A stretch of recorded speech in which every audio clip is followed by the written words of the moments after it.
And 3, 2. Hello everybody, welcome back to the Peter Walsh Show podcast. Hope everybody's having a great day. By the way guys, we're going to talk today about do whatever it takes to get in the door. Whatever you're committed to, focused to. If you've got to bullshit your way in the door, you fucking bullshit your way in the door. We're going to get into that in a minute. But first of all, I want to say, has anybody actually seen Drive to Survive yet? Oh dear God. Guys, the season 5 is out now and it's heating up, baby. Let me tell you. Guys, seriously, many of you know I'm an ex-racing driver, and you know what? I know women. By the way, I'm actually not even getting paid to do this from Drive to Survive, okay? It's just so fucking good. It's so good. When I used to race, racing wasn't popular, okay? Women go, oh, you're a racing driver. Oh, okay, whatever. As in, like, they thought it was kind of cool, you know, like, oh, it's different, but they'd never watch a race. Not in a million fucking years. They didn't watch a race, but they still thought it was cool. Now, with Drive to Survive out, I have women coming up to me on the street and going, Jesus, is that what you used to do, Peter? I'm like, yeah. Well, you know, not Formula 1, but those type of cars, yeah. Oh my God, it's amazing. And like they're quizzing me on it. And I know women who actually stopped me on the street and they're now watching Formula 1. They're watching every single round. It's unbelievable, guys. Honestly, I couldn't talk about it higher than what I'm talking about. Formula 1, Drive to Survive on Netflix. You have to check it out. It's simply brilliant. That's all I gotta say. So, guys, yeah, go check it out. There's 5 seasons, so you've got plenty of watching. Out of the 5 seasons, there's 10 episodes in each. They're about a half an hour to 40 minutes long, so believe me, you got plenty of binge watching ahead of you. So guys, I'm going to move on here. And it's an interesting one, actually, this one. This is based on a story I had in LA. And my little adventure here. I used to live in LA for 2.5 years. I was doing acting over there and just, you know, working there and stuff. But today what I want to talk about doing whatever it takes to get what you need. Now, I'm always going on about, you know, you have to be kind to people and give, not take, right? Yes. Now this, on the other hand, sometimes you've got to pull the plug, and I honestly do believe you do need to add value, bring value, give value to people, give love, not take love, right? I'm a huge believer in that. Now, we're on about career-wise here, and I do believe in that too. You've got to give, not take. Fucking hell. There's sometimes, though, where you've got to bullshit your way in the door. So this isn't about giving or taking. This is about just bullshitting your way in the door. And guys, I think most of you know that I'm an honest guy, right? Straight to the fucking point. In fact, I'm getting in trouble already with this podcast because I'm talking too straight sometimes, right? But you know something? If you're falling behind in business, something like this, sometimes you've got to bullshit your way in the door. And actually, it's a Hail Mary because you'll get found out, which is absolutely fine, right? Like, I'm going to tell you this story, and I got found out, and I knew I was going to get found out, okay? But I just knew that I said, Peter, this is Hail Mary time. Go for fucking broke. Bullshit your way in the door. They'll find out, and you know what? Maybe they'll actually like and love the fact that I tried to bullshit my way in the door. So here we go. So I'm in LA. Now it's about maybe a year into being in LA now, and I'm working in a bar now. I'm DJing in a bar over there, and actually I was working in a strip club, guys, believe it or not. Yeah, of all the fucking places in the world to work. Yep, a fucking strip club. And by the way, if you ever want to work in a strip club, don't work in a strip club. I was broke for money, needed the cash. I said, fuck it, I'll do it. Lasted about 3 months. Sleazy, disgusting. Anyway, so I was working at nighttime during the week. So that freed up my days to go on auditions in LA and stuff like that. So I'm living in Burbank in LA. Now, Burbank now is a nice place. It's home to Warner Brothers Studio. Okay, it's out of like downtown LA and it's out of the, you know, Hollywood Boulevard, Sunset Boulevard, Santa Monica Boulevard, all those, right? It's up in the valley, which is about, from Hollywood Boulevard, it's about 20-minute drive with traffic maybe. So it's just a little bit out, but it's funny because people will be surprised. They think Warner Brothers is right smack bang in the middle. It's not. So I'm in Burbank, beautifully sunny day. And I mean, this is like a summer's day now. It's like 40 degrees. It's gorgeous. So there's this casting director office down the road from me, right? Literally only about 3 or 4 blocks from me where I was living. And I found out where I was. So in other words, if you don't know what a casting director office is, it's where actors go in to meet a casting director, and you do an audition, and then if the casting director likes you, they'll then bring you to the senior executives for maybe a final call, right? Or you're in the last pick, the last group, right? And then it can go to the producers, the executives. It can go on and on for a bit, but still, you go to your first audition. Casting director's there. They're in charge of who's good, who's not. And, a production company might say, okay, listen, by the way, we're looking for, 6-foot, blonde, blue-eyed fella, right? Speaks Irish, or has an Irish accent, sorry. So that their job is to go along and try and find this guy. Now, obviously, that sounds like me. So, if I walked in the door and I can act, well, then they go, right, well, I think we found the guy, guys, and then they'll go off, done. So I had an agent at the time, not a very good agent, and all of a sudden things were just going shit. And you know what? And I was actually, I was on a visa as well, guys, over there, right? A holiday visa. So I had to I was pressed for time. I had to get it in the door. I had to do something, make something happen. So I went, okay, that's it. Fuck it. It's time for bullshit mode. Forget the agent. Do this yourself. Let's see if you can bullshit your way in the door. So I decided to do this. I went down.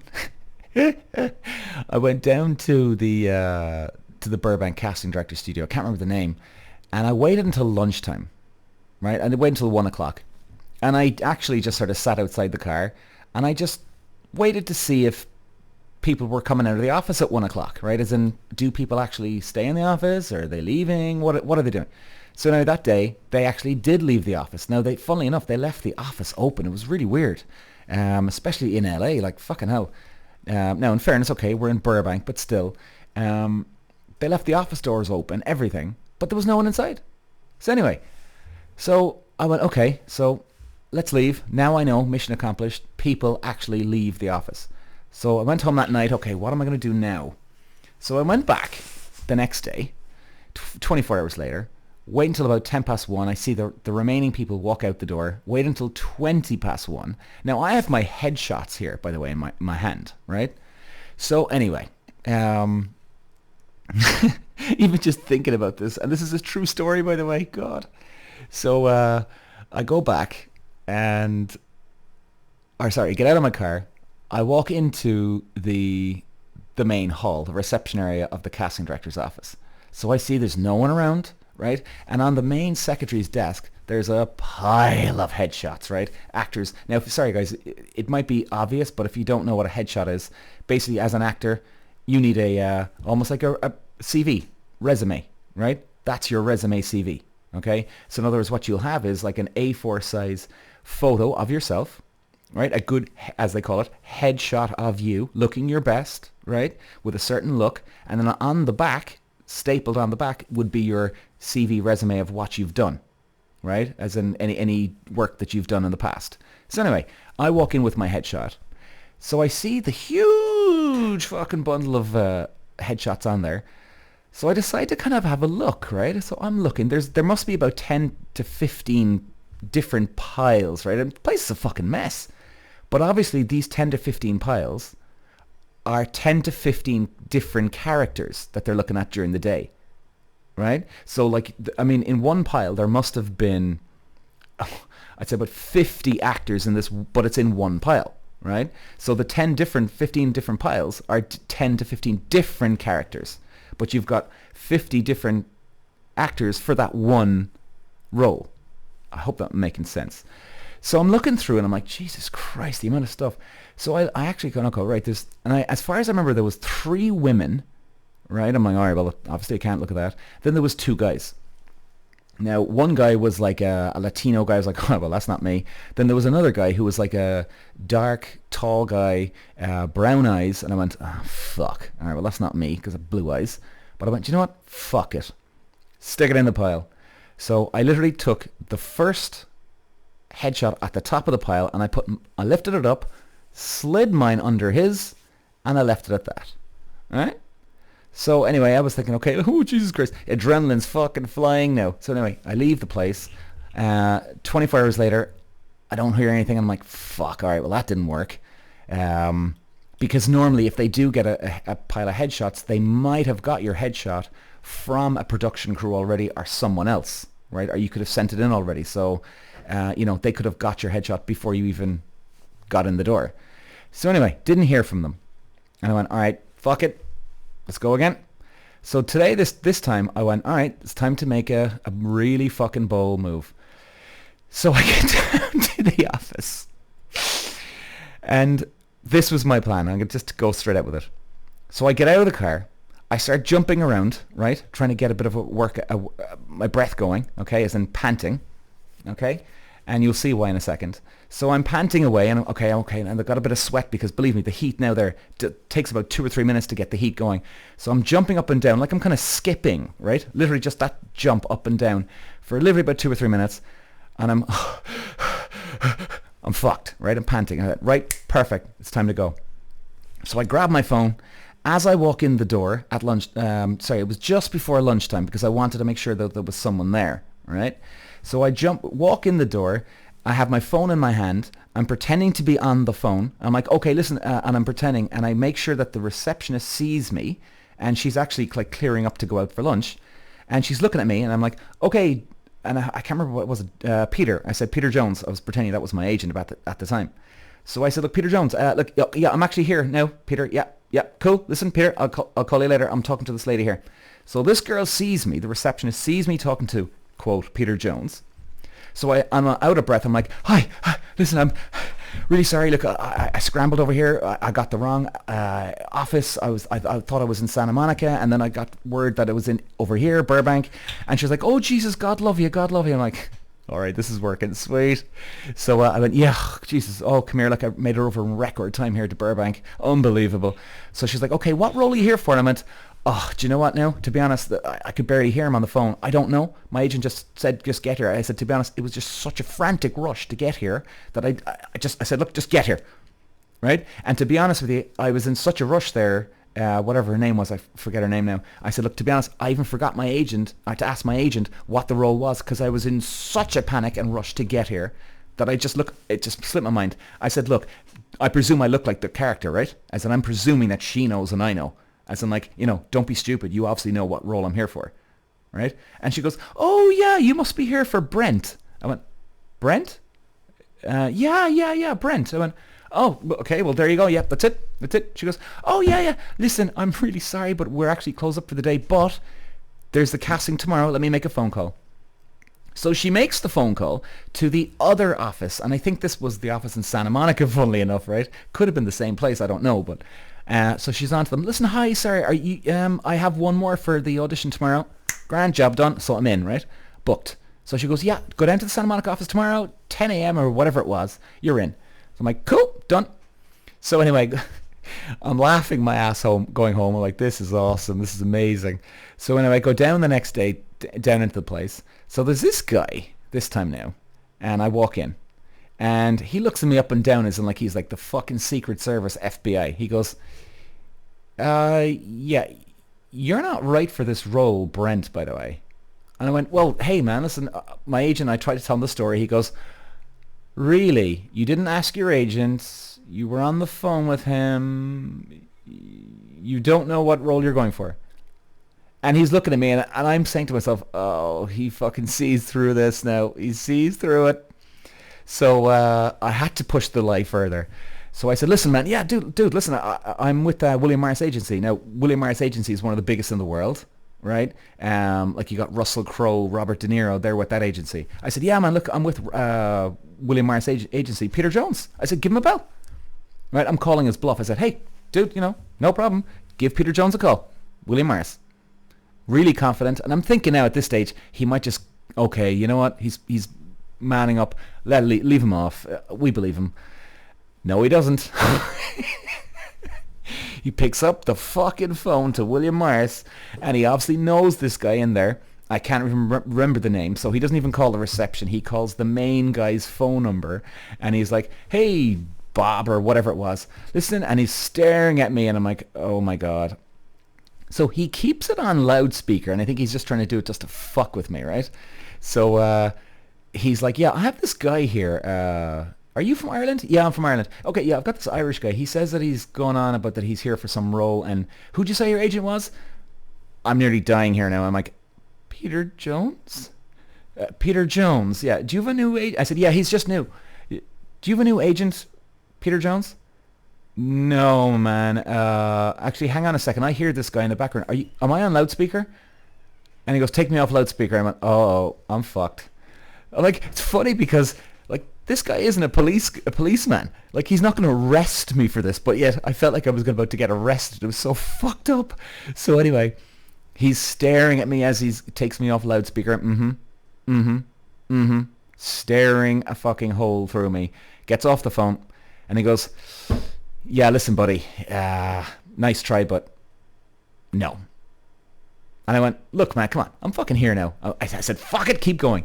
I said, look, come on, dude, let's do it. And he goes, Peter, it's time for you to leave. I went, oh, Jesus Christ. Okay. So anyway, that was that.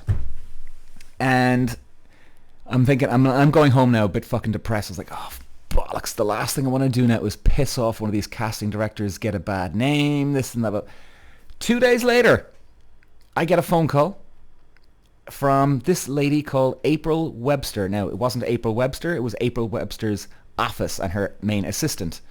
So anyway, they said, hi, is your name Peter Walsh? Yeah, it's Peter. Yeah, hi. Listen, you went down to supposedly an audition the other day, was it? And he was kind of like smiling, laughing on the phone. You could tell as in like he thought it was entertaining. I said, I did. I said, is everything okay? He goes, well, look, Peter, to be honest with you, we thought it was fucking hilarious what you did. I went, are you serious? I said, the guy looked at me like he was going to kill me. And he goes, actually, he loved it. I went, really? He goes, yeah. Can you come in to audition for April Webster? I went, are you serious?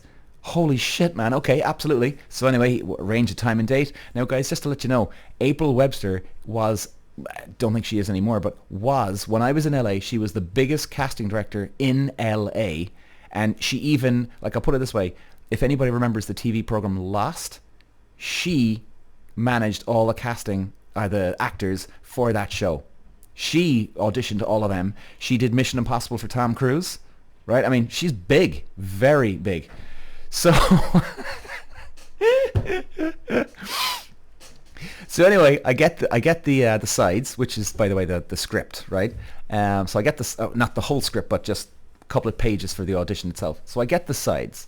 So I try and audition as best as I can, learn the lines and do whatever, prepare. So I walk into April Webster's office on audition day, and you know what? Nicest woman ever. I even have her as a Facebook friend. Well, unless she's unfriended me, but like she's even a Facebook friend of mine.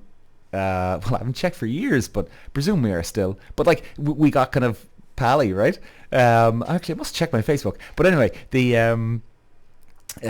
so what was I saying? So when I walked into the audition room, she's like, "So, the audition crasher, huh?"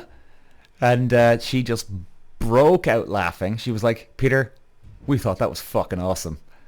That was amazing." You know that? I went, well, Jesus, thanks very much, April. And you know what? It's fucking honor. Delighted to meet you. I said, look, I had to do something. She goes, no, I love it. Absolutely love it. Anyway, you're here for the role. And she and now, to be fair to her, she goes, look, I'll be honest with you, Peter.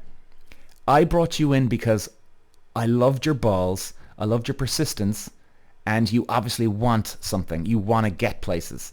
However, this role, I know, is definitely not right for you. Okay, because we're actually looking for a dark-eyed, dark-haired guy who's built like a Roman god. Now, I was fairly slim. I had a good body, me, but blonde hair, blue eyes, that's not going to work.